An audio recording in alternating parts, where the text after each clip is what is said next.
Y dice Mateo 6:33, mas buscad primeramente el reino de Dios y su justicia, y todas estas cosas os serán añadidas. Nuevamente dice, mas buscad primeramente, ¿el qué, iglesia? El reino de Dios y su justicia, y todas estas cosas os serán añadidas. Tome su lugar en esta oportunidad. Jesús bendiga su palabra. Amén. Y buscando el reino de Dios primero es un mandato de nuestro Señor Jesús. Es una ordenanza de nuestro Dios. No es una sugerencia, es una ordenanza, un mandamiento, ¿verdad? Mas buscad primeramente el reino de Dios y su justicia. Este capítulo 6 de Mateo, mis amados hermanos, es parte de una predicación o es parte de un sermón que Jesús dio.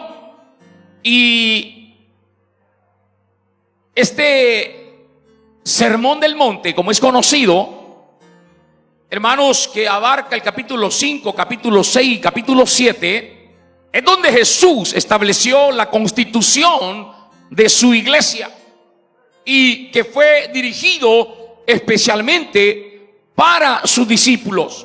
Usted sabe que siempre Jesús, hermanos, se caracterizaba por hablar o por predicar, y le predicaba a las multitudes, le predicaba a toda la gente que le seguía. Pero este sermón, repito, específicamente le fue dado a sus discípulos, porque está hablando de lo que, hermanos, es el reino de Dios. Y si usted nota el capítulo 5, versículo 1 dice, viendo la multitud, subió al monte y sentándose, vinieron a él sus discípulos. Oiga, entonces, hermano, ahí comienza el sermón del monte. Jesús hablándole a sus discípulos. Y la pregunta esta tarde puede ser, ¿por qué les dijo Jesús a sus discípulos? Buscad primeramente el reino de Dios. En el contexto del capítulo 6, podemos ver, hermanos, en el afán y en la ansiedad que los discípulos habían caído. Ya que siempre digo, hermanos, Jesús no les prometió nada terrenal, no les prometió nada material. Solamente les dijo, síganme. Y los discípulos comenzaron a seguir al Señor. Pero llegó un momento en que muchos de ellos, hermanos, pensaron en que habían dejado el trabajo, algunos habían dejado sus casas, sus familias, por seguir y servir al Señor. Y quizá llegó el momento cuando pensaron, bueno, como todos nosotros, amada iglesia, pensando siempre en el futuro, en el mañana, y cayeron en el afán y la ansiedad, como caemos nosotros, ¿verdad? ¿Y qué vamos a comer? Amén. Aleluya. Algunos acaban de almorzar y están pensando en la cena. ¿Qué voy a comer en la cena? Ya están preocupados. Otros dijeron, sí, ¿y qué vamos a vestir? Amén. Y comenzaron a caer en el afán y en la ansiedad. O sea, preocupándose por las cosas materiales, por las cosas físicas. Amén. Y Jesús, que todo lo sabe, como Dios omnisciente, miró esa preocupación en los discípulos. Era normal. Y Jesús vio, hermanos, en esa preocupación, en esa ansiedad que los discípulos cayeron. En el contexto, repito, de esto es el Señor hablándole y les dice, busquen primeramente el reino de Dios y su justicia, y todo lo demás, ¿qué pasa, iglesia? O sea, todas las cosas por las que ustedes se preocupan, todas las cosas por las que ustedes se afanan, amén, les van a ser añadidas, les van a ser agregadas, les van a ser suplidas. Pero primeramente busquen el reino de Dios, porque para el Señor Jesús, amada iglesia, lo primero es lo primero. Lo primero es lo primero. Amén. Ahora dije que estas palabras de Jesús fueron dirigidas especialmente para sus discípulos, tanto para aquellos como para nosotros hoy también. Este mandato, amados hermanos, es dado para todos aquellos que seguimos al Señor Jesús, a que seamos buscadores del reino de Dios, a que seamos buscadores del reino de nuestro Dios. En otras palabras, amada iglesia, nuestra prioridad debe ser buscar antes que todo lo demás, antes que las añadiduras, el reino de Dios. Más adelante, en este mismo sermón, en el capítulo 7, porque dije, abarca el capítulo 5, capítulo 6 y capítulo 7, es un mismo sermón, es una misma predicación. Y en el capítulo 7 y versículo 7, Jesús dijo otra vez que si buscamos, ¿qué pasa, iglesia? Vamos a hallar. Amén. Porque Jesús dijo, pedid y se os dará, buscad y hallaréis, llamad y se os abrirá, porque todo aquel que pide, recibe, el que busca halla, y al que toca se le abre. Amén. Pero a los que están adentro del reino de Dios. Para poder entender, mis amados hermanos, las palabras de Jesús, debemos entender cuáles son los fundamentos bíblicos acerca de lo que es el reino de Dios. Porque se tiene un concepto, o hay muchos que piensan, amados hermanos, que el reino de Dios está allá en el tercer cielo, que el reino de Dios está allá, más allá de las nubes y las estrellas. Amén. Es un concepto. Pero ya vamos a entender a través de estas palabras y de la Biblia cuál es el fundamento bíblico acerca del reino de Dios. Es necesario recordar, mis amados hermanos, que cuando la era neotestamentaria se abrió, después de 400 años de silencio, donde no hubo voz de Dios por medio de los profetas. Recuerde que en el Antiguo Testamento Dios hablaba a través de los profetas. Los profetas eran la voz de Dios. Hablaban lo que Dios les daba que hablasen. Profetizaban lo que el Señor les daba que profetizasen. Amén. Y ellos, un profeta era la voz de Dios. Un profeta era Dios mismo hablándole al pueblo. Amén. Pero como dijo mi hermano Elías, ¿verdad? El pueblo nunca quiere escuchar la voz de Dios. Amén. El pueblo nunca quiere escuchar la voz de Dios. Y usted sabe lo que pasaba con los profetas en el Antiguo Testamento. Bueno, pero eso es otra prédica. Lo que quiero decirle, amada iglesia, es que el Señor habló en todo el Antiguo Testamento por medio de los profetas. Pero el Señor, al ver la desobediencia, al ver la rebelión del pueblo, el Señor guardó silencio. Y el último profeta fue Malaquías. Es el último libro del Antiguo Testamento. La era neotestamentaria, hermanos, se abrió después de 400 años de silencio, donde no hubo voz de Dios por medio de los profetas.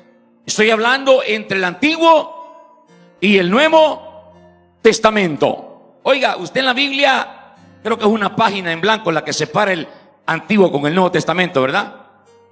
Sí, una página en blanco. Amén. Y aquí termina el Antiguo Testamento y aquí dice el Nuevo Testamento. Es una página. ¿Sabe cuánto tiempo pasó ahí? ¿Cuánto tiempo pasó, iglesia? Lo acabo de decir ahorita. 400 años. Amén. Entre el Antiguo y el Nuevo Testamento pasaron 400 años en que Dios no habló. No hubo voz de Dios por medio de los profetas. Entonces, en el Nuevo Testamento, cuando usted comienza a leer el Nuevo Testamento, Dios levantó a un profeta. ¿Alguien me puede decir cómo se llama? ¿Juan qué? Juan el Bautista, excelente hermano, estamos aprendiendo esta tarde. Dios envió a Juan el Bautista, amén, con un nuevo mensaje. Oiga, y este nuevo mensaje consistió en anunciar la llegada de un reino diferente a los reinos de este mundo. Amén. Y hermanos, el mensaje de Juan era: arrepentíos, porque el reino de los cielos. Amén. Ese era el mensaje de Juan. No vino diciendo más, solamente comenzó a decir: arrepentíos, porque el reino de los cielos se ha acercado. Amén. O sea, en otras palabras, la predicación de Juan el Bautista consistió en anunciar la llegada de un reino diferente a los reinos de este mundo. Juan no se refería, hermanos, a un sistema de gobierno humano de un país o de una región, sino a un reino espiritual que es el reino de Dios o el reino de los cielos. Esto es cuestión de lingüística. Es lo mismo. El reino de Dios y el reino de los cielos es lo mismo. Pero este, hermanos, era el mensaje del profeta Juan el Bautista. Juan el Bautista vino a proclamar a los cuatro vientos, oiga iglesia, que donde se manifestara la presencia y el poder del Señor Jesús, allí el reino de Dios estaría manifestándose en la tierra. Después de Juan el Bautista, el Señor Jesús vino también a este mundo. Y Jesús vino con el mismo mensaje que vino Juan. Ven, porque Juan fue el que abrió el camino al Señor. Y Jesús luego aparece después de Juan. Y Jesús viene predicando también acerca del reino de Dios. Y viene expresando las mismas palabras: arrepentíos, porque el reino de los cielos se ha acercado. Lo dice Mateo capítulo 4, versículo 17. Oiga, 4:17 de Mateo dice: desde entonces comenzó Jesús a predicar y a decir: arrepentíos, porque el reino de los cielos se ha acercado. Y en el versículo 23 de ese mismo capítulo dice: y recorrió Jesús toda Galilea, enseñando en las sinagogas de ellos y predicando ¿el qué, iglesia? El evangelio del reino, y sanando enfermedades y toda dolencia en el pueblo. Y en el capítulo 9 de este mismo libro de Mateo, en el versículo 35, mire lo que dice: recorría Jesús todas las ciudades y aldeas, enseñando en las sinagogas de ellos y predicando ¿qué, iglesia? El evangelio del reino, y sanando toda enfermedad y toda dolencia en el pueblo. También Jesús declaró en Mateo capítulo 24 y versículo 14, oiga lo que dice Jesús, Mateo 24, 14: y será predicado este evangelio del reino, ¿dónde? En todo el mundo, para testimonio a todas las naciones, y entonces vendrá el fin. Oiga iglesia, la misión de Jesús en esta tierra era clara y precisa. Y la misión era anunciar el evangelio del reino de Dios. Amén. Esa fue la misión de Jesús: anunciar el evangelio del reino de Dios. Ahora vamos y decimos ¿qué es el reino de Dios prácticamente hablando? ¿Qué es el reino de Dios? Y para poder entender esto, debemos asociar el reino de Dios con las palabras gobierno, señorío, autoridad, soberanía y dominio. Oiga, cuando usted escuche reino de Dios, piense en las palabras gobierno, soberanía, autoridad, dominio y señorío. Y estas palabras están resumidas en una sola persona, y ese es en nuestro Señor Jesús. Amén. En otras palabras, amada iglesia, escúcheme, Jesús es el Rey. Amén. Y nosotros, su iglesia, somos su reino.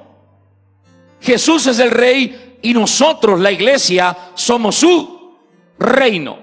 Entonces esta tarde te puedo decir que tú y yo somos el reino de Dios. Te puedo decir que esta tarde aquí está el reino de Dios. Te puedo decir, amada iglesia, que Jesús es nuestro Rey y nosotros somos su reino. Amén. Jesús en Lucas capítulo 17, me acompaña. Lean la Biblia para que no se duerma. Lucas 17, versículo 20. Miren lo que dice.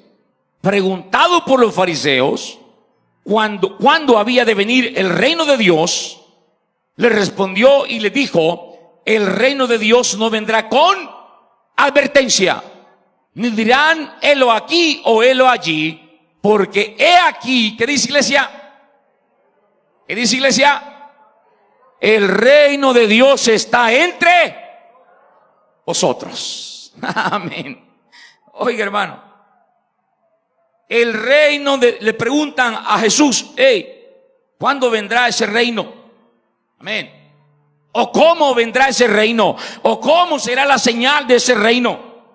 Amén. Y Jesús le dice nada más: el reino de Dios no vendrá con advertencia, ni dirán helo aquí o helo allí, porque el reino de Dios está entre vosotros. Aquí está el reino de Dios esta tarde. Aquí está el reino de Dios esta tarde, amada iglesia. Usted y yo somos el reino de Dios. Toca a su hermano, dígale: usted y yo somos el reino de Dios. ¿Por qué? Porque Jesús es nuestro Rey. Amén. Porque Jesús es nuestro Rey. Él gobierna nuestras vidas. Él es la autoridad máxima nuestra. Él tiene el dominio de todo. Y Él es nuestro Señor también, amada iglesia. Entonces usted y yo somos del reino de Dios. Acompáñame a Filipenses capítulo 2.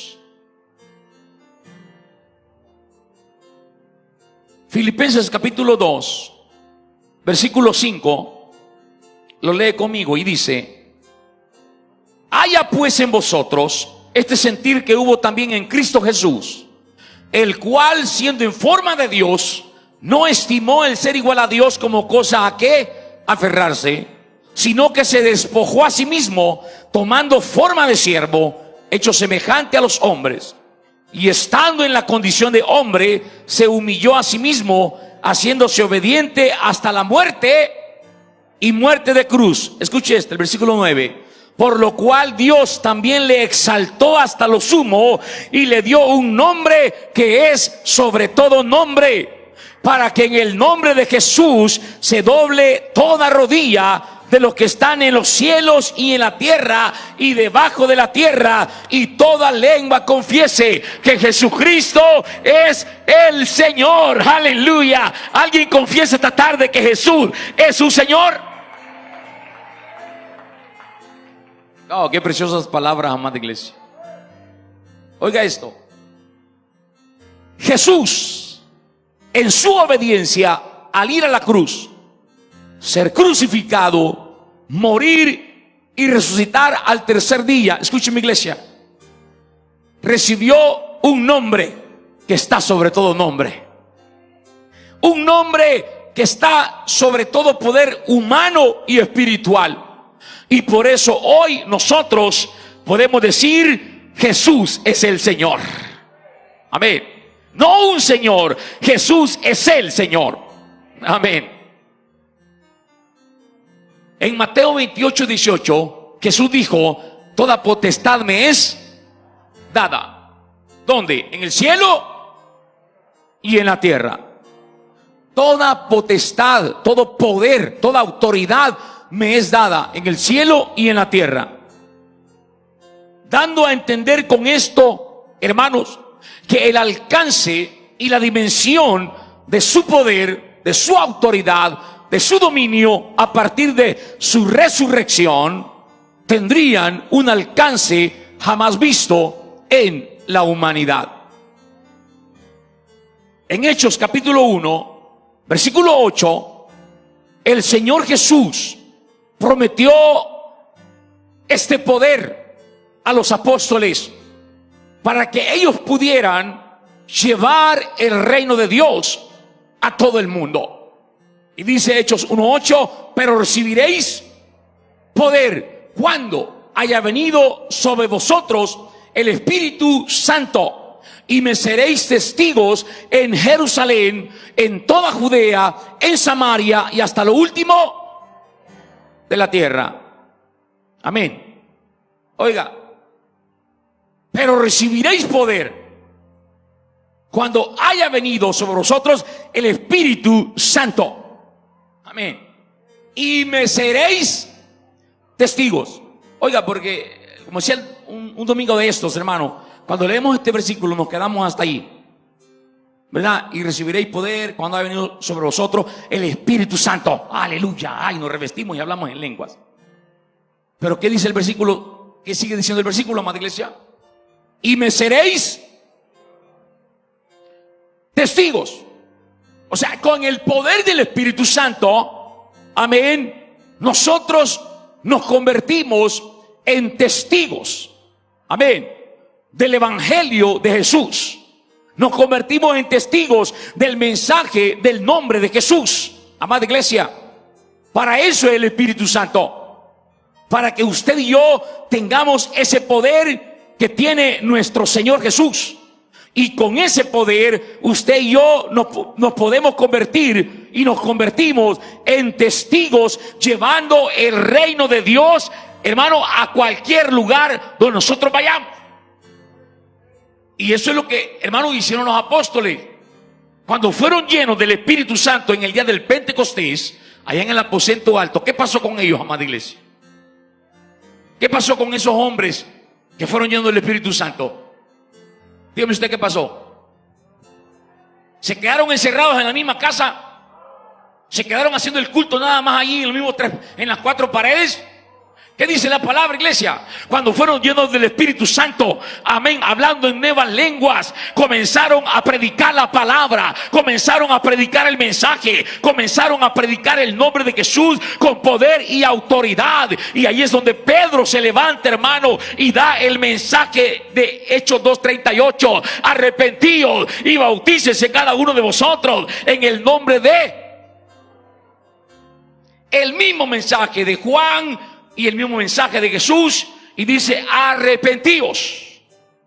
Pero ahora Pedro tiene la revelación, amén, y ahora le dice arrepentíos y bautícese cada uno de vosotros en el nombre de Jesucristo para el perdón de los pecados, y recibiréis el don del Espíritu Santo. En otras palabras, ustedes al recibir el Espíritu Santo también se van a convertir en testigos de este mensaje, de esta palabra, del reino de los cielos.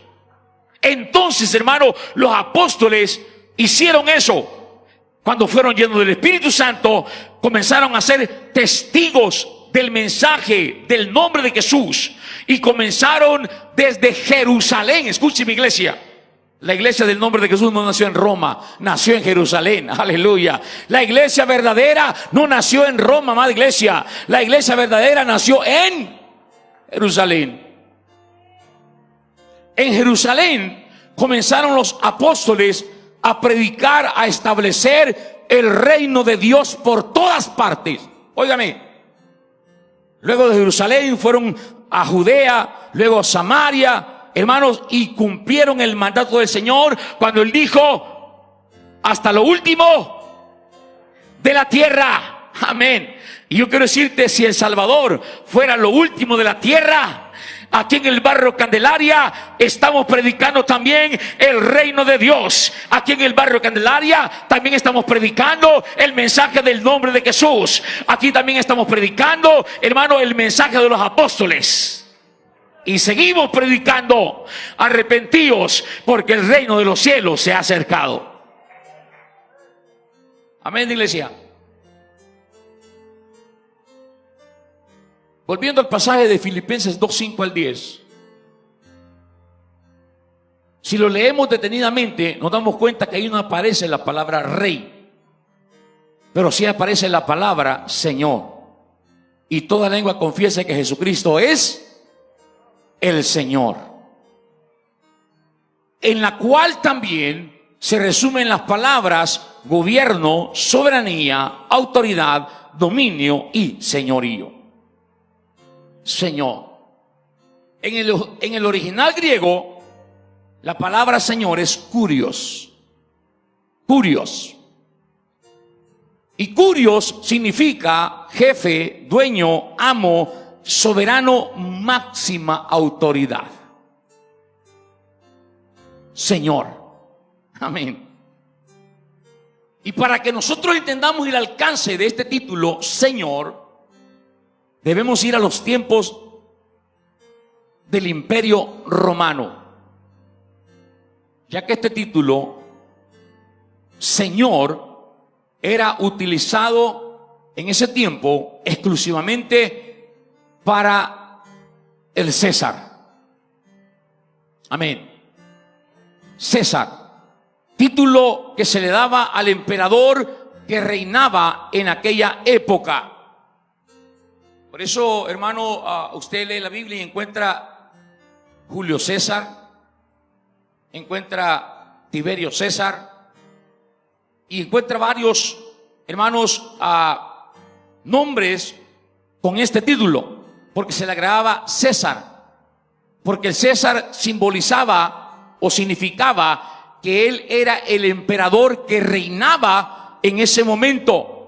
Y no solo eso, sino que este César, escúcheme, era quien tenía el absoluto poder y toda la autoridad. Lo que él decía, se hacía. Y lo que él quería, lo hacía. Porque era el César, era el Señor, era el emperador. Óigame. Y la iglesia del principio estaba bajo el gobierno romano, bajo el yugo romano, bajo el emperador romano. La iglesia. Por eso, hermanos, todos aquellos que escuchaban el mensaje y aceptaban a Jesús y le reconocían como el Mesías, le reconocían también como su Señor. Amén. Y ahora ellos declaraban: no, César es el Señor. Ellos declaraban: Jesús es el Señor. Aleluya. Ellos decían: Jesús es el Señor. Por eso en el capítulo 4 del libro de Efesios y en el versículo 5, usted nota lo que Pablo le dice a la iglesia de Éfeso: un Señor. Un Señor. O sea, le está diciendo: solamente nosotros, la iglesia, tenemos un Señor. Si es cierto que ahí está el emperador, es cierto que ahí está César, pero nosotros no es nuestro Señor. Nosotros tenemos solo un Señor. ¿Y quién es? Jesús. Tenemos una sola fe, que es en el Señor Jesús. Y tenemos un solo bautismo, que es en el nombre del Señor Jesús. Un Señor, una fe y un bautismo. Aleluya, iglesia. Entonces, cuando usted aceptaba a Jesús como su Mesías, como su Dios, le aceptaba como también su Señor. Amados hermanos, los primeros creyentes tuvieron que hacer una importante decisión entre el César y el Señor Jesús. Oiga, tuvieron que escoger entre lealtad a Jesús o lealtad al César. Pero el que escogieran ser leales a Jesús significaba que no tenían que ser desleales al César, ni tampoco faltarle el respeto. Porque usted sabe que las autoridades terrenales son puestas por Dios, aunque no nos gusten a veces, ¿verdad? Aunque no nos agrade, pero las autoridades terrenales son puestas por Dios. Y el pueblo o la iglesia de ese entonces, hermanos, tenían que, hermanos, demostrar o escogerse leales a Jesús. Pero repito, no significaba que tenían que ser de leales a César, ni faltarle el respeto. Es más, Jesús les enseñó esto. Cuando usted lee el capítulo 22 de Mateo, versículo, acompáñenme si gusta, Mateo 22, 17, miren lo que dice. Dinos pues, ¿qué te parece? Están cuestionando a Jesús. Oiga, dinos pues, ¿qué te parece? ¿Es lícito dar tributo a César o no? Hermano, los fariseos, los saduceos y todos esos que terminan en feos, hermano, siempre trataban de tentar a Jesús. Siempre trataban de, hermano, de quererlo hacer fallar en algo. Y en esta ocasión, hablando del tributo o hablando del impuesto, como nosotros decimos acá, le preguntan a Jesús: oye, ¿es lícito dar tributo a César o no? Pero no lo hacen en un sentido bueno, sino con malicia. Pero Jesús dice: oiga, conociendo la malicia de ellos, les dijo: ¿por qué me tentáis, hipócritas? Mostradme la moneda del tributo. Y alguien sacó un denario y ahí está un rostro. Amén. Aquí está un rostro. Y dijo Jesús: ¿de quién es esta imagen? ¿Quién está aquí en la inscripción? Y le dijeron: de César. César es el que está aquí. Y les dijo: dad pues al César lo que es del César, y a Dios dale lo que es de Dios. Aleluya. Yo pensé que se iban a emocionar más, amada iglesia. Bueno, oiga, dad al César lo que es del César, y dad a Dios lo que es de Dios. Palabra de Dios. Por eso, mis amados hermanos, cuando hay que hacer una elección en poner al uno antes que al otro, escúcheme, iglesia, César siempre tiene que tener el segundo lugar. Y Jesús siempre tiene que ser el primero. Jesús siempre tiene que ser el primero. ¿Alguien me está escuchando esta tarde? Jesús siempre tiene que ser el primero, amados hermanos. Y de allí el consejo del Señor Jesús que tenemos hoy: buscad primeramente el reino de Dios, y todo lo demás, pero también todo lo demás tiene que tener el segundo lugar. Todo lo demás. Porque el problema de algunos creyentes hoy es ese: que hasta lo que es de Dios se lo están dando al César. Y no solamente estoy hablando de dinero, estoy hablando de tiempo. Amén, iglesia. Hermano, es que lo primero es lo primero. Estoy hablando de tiempo. Sí, estoy hablando de dinero también. Estoy hablando, hermano, de dedicación. Estoy hablando de esfuerzo. Estoy hablando, hermano, de valentía. Porque, hermano, hagamos un ejemplo esta tarde. Este día domingo es el primer día de la semana, ¿sí o no? Este día es el primer día de la semana. Amén. Si nosotros fuéramos fieles con Dios en todo, mire, todos tendríamos que estar aquí este día. Y no solamente en la mañana ni en la tarde, sino todo el día. Ya me pusieron serio, hermano. Porque este es el diezmo del tiempo de Dios. Este es el diezmo del tiempo de Dios. A Dios a ti te da 6 días durante la semana: lunes, martes, miércoles, jueves, viernes y sábado, donde no te apareces por la iglesia. Esto se está poniendo serio. Esto se está poniendo duro. Amén. Aleluya. Aleluya. ¿Y qué hacemos el domingo? Por lo menos el domingo debemos diezmarle al Señor, amada iglesia, y estar todo el día en la casa del Señor. Pero miren cuántas sillas vacías. A mí me preocupa, yo no sé si a usted le preocupa, amada iglesia, Pero a mí me preocupa. Amén. Porque eso significa que le estamos dando al César lo que es de Dios. ¿A quién? Al César. Amén.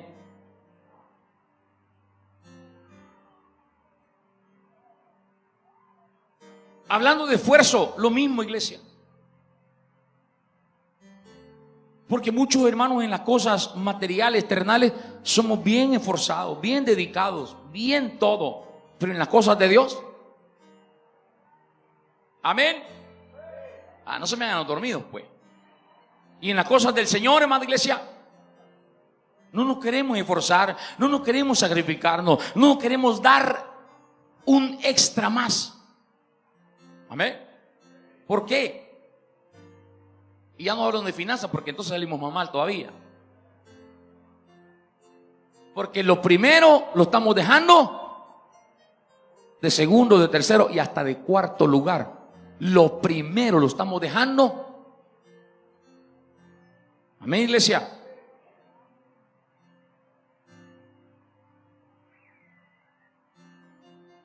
Y ese es el problema hoy con la iglesia del presente, con la iglesia del hoy. Repito que hasta lo que es de Dios se lo están dando al César. Entonces, resumiendo, mis amados hermanos, Jesús es la manifestación práctica y visible del reino, autoridad y gobierno de nuestro Dios. Donde está el Señor Jesús, allí está el gobierno de Dios. Donde está el Señor Jesús, allí está el reino de Dios. Y donde está la iglesia, ahí está también el reino de Dios, amados hermanos. Por eso, el reino de Dios es universal y está sobre todo y por sobre todos. El señorío, la autoridad y el gobierno de Dios es total a través del Señor Jesús. Porque el Señor Jesús gobierna sobre todo, tanto en el cielo como en la tierra y hasta debajo de la tierra. Todos sus enemigos están bajo sus pies derrotados. Toda rodilla se dobla delante de Él. Jesús es el Señor de los tiempos y las sazones, o sea, las épocas. Mire, en Hechos capítulo 1, si me acompaña usted por favor. Hechos capítulo 1, versículo 6, dice, Hechos 1:6. Entonces los que se habían reunido le preguntaron diciendo, Señor, oiga lo que le preguntan, ¿restaurarás el reino a Israel en este tiempo? ¿Qué les dijo Jesús? ¿No os toca a vosotros saber los tiempos o las épocas o las sazones que el Padre puso en su sola potestad? Ponga atención en esto. Los discípulos querían saber acerca del reino de Dios. Y fíjense ustedes, amados hermanos, que algunos discípulos se equivocaron con Jesús. Oiga esto, está fuerte. Algunos discípulos se equivocaron con Jesús. Entre ellos Judas. Judas era un revolucionario, un guerrillero. Pedro era un revolucionario, también era un guerrillero. Amén. Pero como Jesús es para todos y de todos, ¿verdad? También tuvo misericordia y los llamó.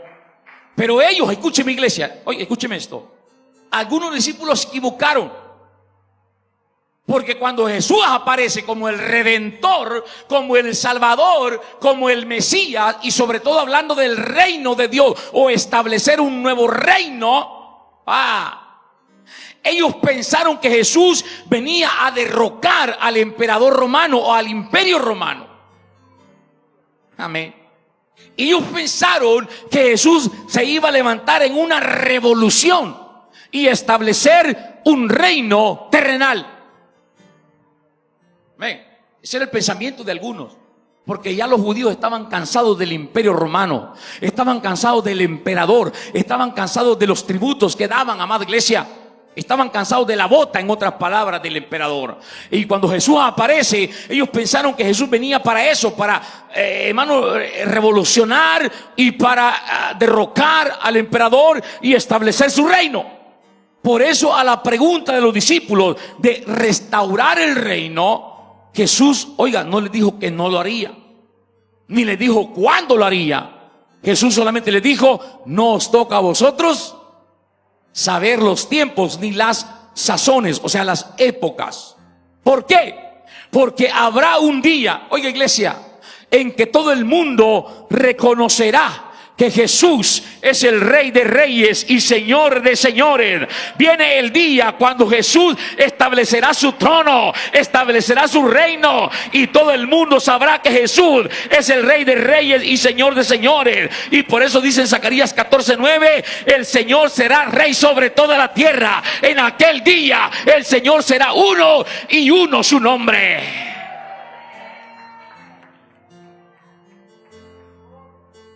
Jesús es el Rey, pero todavía no está establecido como el Rey, como el Rey de Reyes, pues. No, en este momento no es el Rey de Reyes. En este momento Jesús no es el Rey de Reyes, ni el Señor de Señores. Por eso dice: vendrá un día, amén, en aquel día. Porque en este momento, ¿saben? En los países europeos hay reyes, ¿sí o no? En España está el rey Juan Carlos. Él es el que gobierna, es el que manda, él es el que decide. Él es todo, el rey Juan Carlos. En Inglaterra está el otro rey. Amén. Ya era la reina Isabel, pero ya se murió al fin. Ahora es el hijo, él es el rey. Él gobierna, él manda, él es el señor, es el amo, él es el dueño. Él hace lo que le dé la gana porque él es el rey. Hay otros países europeos también donde hay reyes o reinas. Entonces Jesús no es Rey de Reyes todavía. Pero viene el día cuando todos estos hermanos amados, todos estos reyes, todos estos señores, todos estos gobernantes caerán de rodillas delante del Rey de Reyes y Señor de Señores. Y ahí se cumplirá esto: el Señor será Rey sobre toda. En aquel día el Señor será uno, y uno su nombre. Y por eso es que hoy, escúcheme, no todos aceptan o se someten al reino de Dios. No. El necio, el incrédulo, el ateo, el rebelde, el pecador dicen en su corazón que no hay Dios. ¿Y por qué dicen eso? ¿Por qué dicen no hay Dios? ¿Sabe por qué? Porque no quieren estar bajo la autoridad del Señor Jesús. Porque no quieren estar bajo el gobierno del Señor Jesús.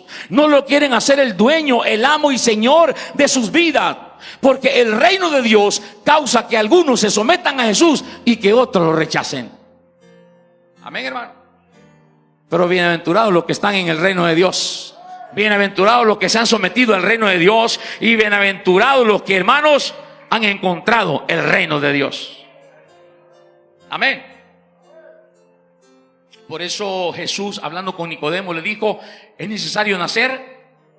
¿Para qué? Para poder ver. Y luego dice: para poder entrar al reino de Dios. Es necesario nacer de agua y del Espíritu para poder ver y para poder entrar, o para poder ser parte del reino de Dios.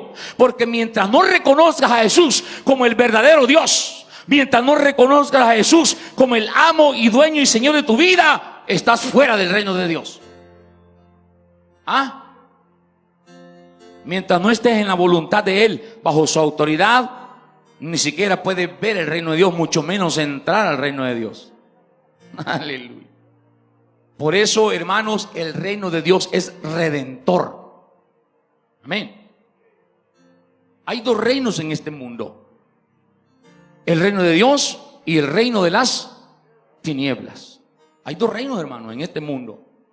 Solamente hay dos opciones. ¿Dónde estamos? ¿Dónde estamos? ¿Dónde estás tú? ¿Estás en el reino de Dios o estás en el reino de las tinieblas? No hay más. Son dos reinos que gobiernan en este mundo: el reino de Dios y el reino de las tinieblas. Por eso dije, todo aquel que quiere ser parte del reino de Dios tiene que salir del reino de las tinieblas. Amén. Y ese reino, mis amados hermanos, está gobernado por Satanás. Está gobernado y está dominado por Satanás. Y ese reino de las tinieblas, escuche mi iglesia, es el que gobierna en este mundo. Y gobierna también a todos aquellos que le sirven. Por eso repito, es necesario reconocer a Jesús como el único y verdadero Dios, Rey y Señor, y someterse a su señorío para salir del reino de las tinieblas y entrar al reino de Dios. Porque el reino de Dios es redentor.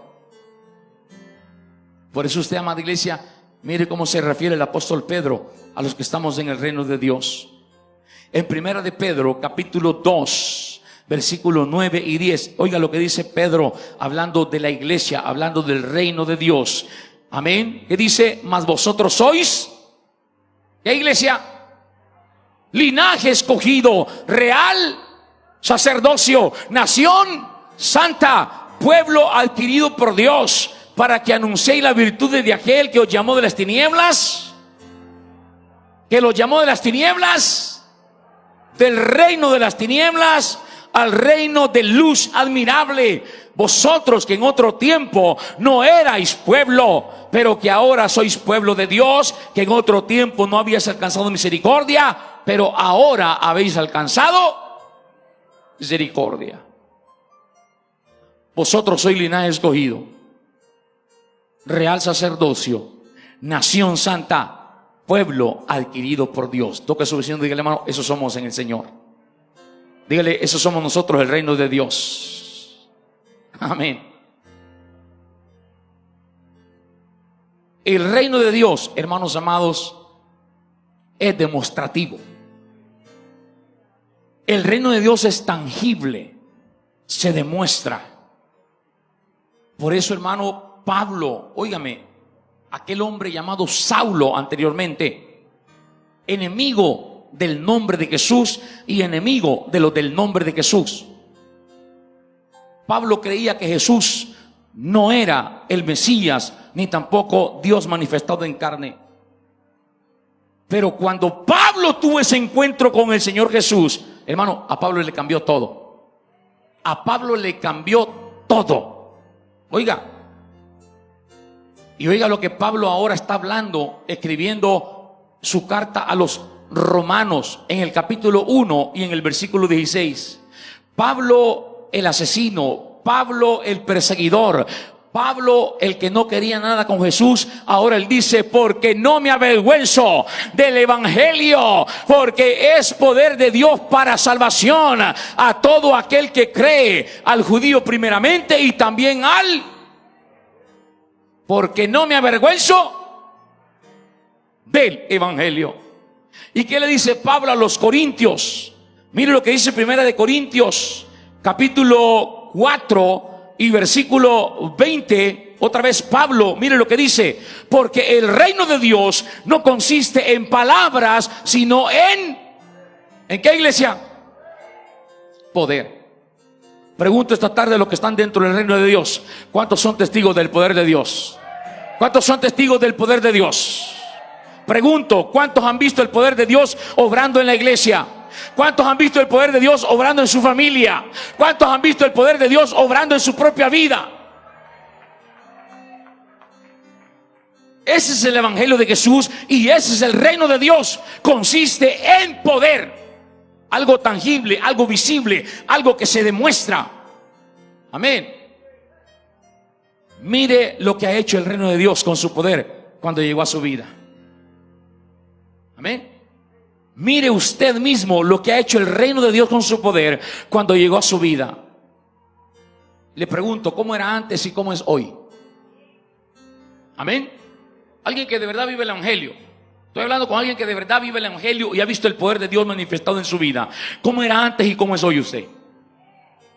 ¿Ha habido algún cambio? ¿Hay algún cambio? ¿Hay alguna diferencia? Aleluya. ¿Hay alguna diferencia en usted, amado hermano, amada hermana? Si hay algo, dígale a su vecino: mire lo que Dios hizo en mí. Mire, dígale, mire lo que Dios hizo en mí. Aleluya. Cambió mi mente, sanó mi cuerpo, me salvó justo a tiempo.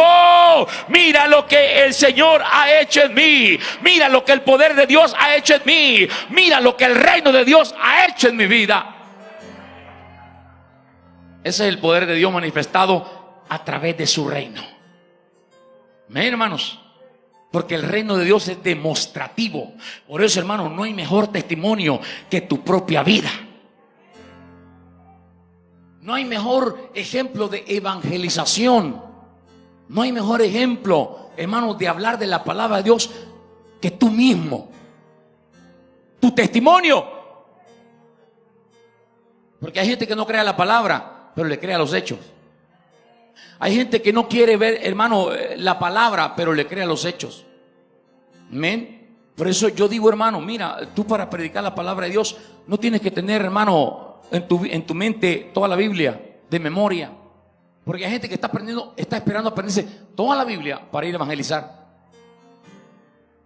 Hay gente que está esperando, hermano, aprenderse todos los versículos de la unicidad para ir y acompañar a la mano del ministerio de evangelismo.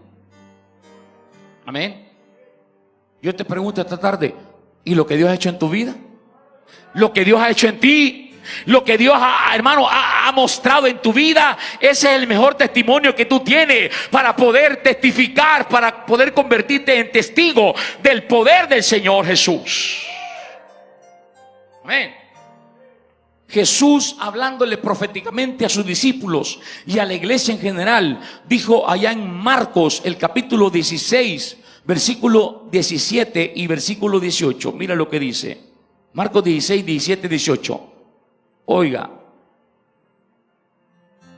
¿Qué dice? Y estas señales seguirán aquí en iglesia a los que creen. En mi nombre echarán fuera demonios. Hablarán nuevas lenguas, tomarán en las manos serpientes, y si vivieren cosa mortífera no les hará daño. Sobre los enfermos pondrán sus manos y sanarán. Y estas señales seguirán a los que creen. Hermano amado, tú y yo somos portadores del poder de Dios. Tú y yo somos el reino de Dios. Y por eso necesitamos conquistar y tomar dominio espiritual sobre el reino de las tinieblas. Amén. ¿Y cómo lo vamos a lograr? ¿Cómo lo vamos a lograr, iglesia? A través de la oración, con fe en la palabra de Dios, con la autoridad del nombre de Jesús, con el poder del Espíritu Santo. Esa es la clave del éxito en la iglesia del Señor Jesús. Amén. Aquí no se trata de programas, aquí no se trata de ideas, aquí no se trata de nada de eso. No, hermanos. Vamos a lograr el poder de Dios a través de la oración, a través de la fe, a través de la autoridad de su nombre y lleno del poder del Espíritu Santo. Y lamentablemente eso es lo que falta en la iglesia hoy. Lamentablemente eso es lo que carece la iglesia hoy. Mire, hermano, el éxito de la iglesia primitiva, lo he dicho muchas veces, el éxito de la iglesia primitiva fue porque eran hombres y mujeres de oración. Amén. Eran hombres y mujeres de oración. Aprendieron muy bien de su maestro. Aprendieron muy bien del Señor Jesús. Jesús era un amante de la oración. En la mañana, de madrugada, en la noche, por la tarde, Jesús siempre lo encontraba a usted orando. ¿Y por qué? Porque Jesús necesitaba del poder. Amén. Después que él oraba, después que se mantenía un tiempo allá en el monte orando, salía a cumplir la misión. Y cuando cumplía la misión, predicaba, amén, sanaba y hacía cuantos milagros. La iglesia primitiva tomó el ejemplo de su maestro. Y la iglesia primitiva eran hombres y mujeres de oración. Y también estaban llenos del Espíritu Santo.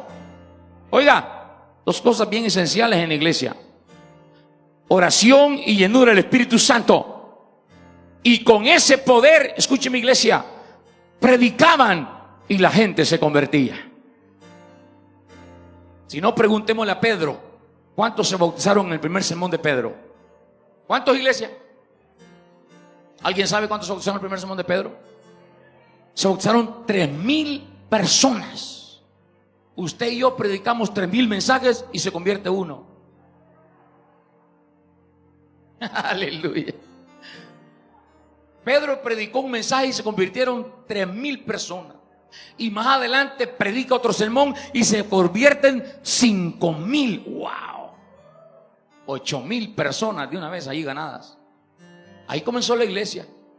Y seguían predicando en los parques, en las calles, en las casas, y seguían predicando porque eran hombres y mujeres de oración y llenos del poder del Espíritu Santo, y con ese poder predicaban con autoridad y la gente se convertía. Oraban por los enfermos y los enfermos sanaban. Y no solamente eso, con la sombra de Pedro los enfermos también sanaban, echaban fuera demonios. Oiga, los golpeaban. Los metían presos por predicar el nombre de Jesús, y no andaban chillando, no andaban renegando, no andaban peleando tampoco, no. Los metían a la cárcel, los golpeaban, pero nomás los sacaban de la cárcel, otra vez ya estaban predicando el nombre de Jesús, otra vez ya estaban hablando de la palabra del Señor. Ese es el poder de Dios dado a la iglesia, a su reino, mis amados hermanos. Así que si tú estás en el reino de Dios, tú tienes el poder de Dios. Amén, iglesia. Si tú tienes el Espíritu Santo, tú tienes el poder de Dios. No nos ha dado Dios espíritu de cobardía. Amén, iglesia. No nos ha dado Dios espíritu de cobardía. Amén, hermano, porque hoy la iglesia de hoy, hermano, hoy la iglesia es de cristal.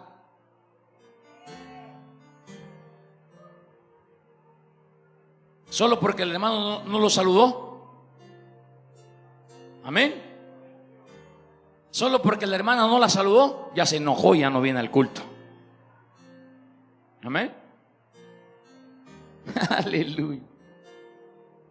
No, iglesia, cuando tú estás lleno del Espíritu Santo y estás lleno del poder de Dios, hermano, no importa si nadie te saluda, tú vienes para bendecir y glorificar el nombre del Señor, y tú vienes para darle la gloria al Rey, hermano, y pase lo que pase, tú sigues adelante. Tú sigues adelante, hermano, porque ese es el poder de Dios. Amén. El poder de Dios no es para que le caiga bien a todo mundo. No, al contrario, más mal vas a caer. Pero no te preocupes. Amén, hermano. Si eso ya está escrito, hermanos, ya está, hasta hecho está, pues. ¿Qué le hicieron a Jesús, hermano? ¿Qué le hicieron a Jesús? Le pregunto, ¿qué le hicieron a Jesús?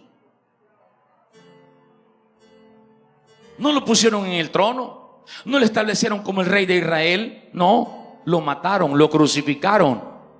Pero antes de eso pasó un calvario. ¿Se da cuenta? Entonces, ¿nosotros qué? ¿Qué queremos nosotros? ¿Queremos que nos feliciten? ¿Queremos que nos pongan alfombra roja? Aleluya. Hermanos, somos el reino de Dios. Somos el reino de Dios. Y el Señor Jesús nos quiere llevar a ser un reino de conquista y dominio para la gloria de su nombre. Sí, especialmente en este tiempo, mis amados hermanos. Este tiempo que nos ha tocado a vivir a nosotros, hermanos, a la iglesia de hoy. El Señor Jesús nos quiere llevar a ser un reino de conquista y dominio para la gloria de su nombre. Que los demonios y el infierno tiemblen cuando escuchen el mensaje del nombre de Jesús. Cuando escuchen el nombre de cada uno de ustedes, amada iglesia. Que cuando usted se levante por la mañana diga el enemigo: oh no, se levantó otra vez. Ahí va para llevar la palabra, para predicar el nombre, para anunciar la verdad. ¿Amén? Aleluya.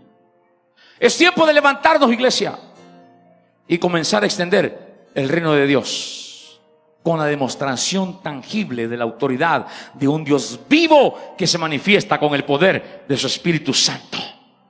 Por eso, te repito esta tarde, busquemos primeramente el reino de Dios, y todo lo demás, déjaselo al Señor. Déjaselo al Señor. Déjaselo al Señor. ¿Qué haces con afanarte o preocuparte? ¿Qué haces? ¿Qué logras? ¿Ven? ¿Enfermarte más? ¿Decaer más? ¿Deprimirte más? ¿Desanimarte más?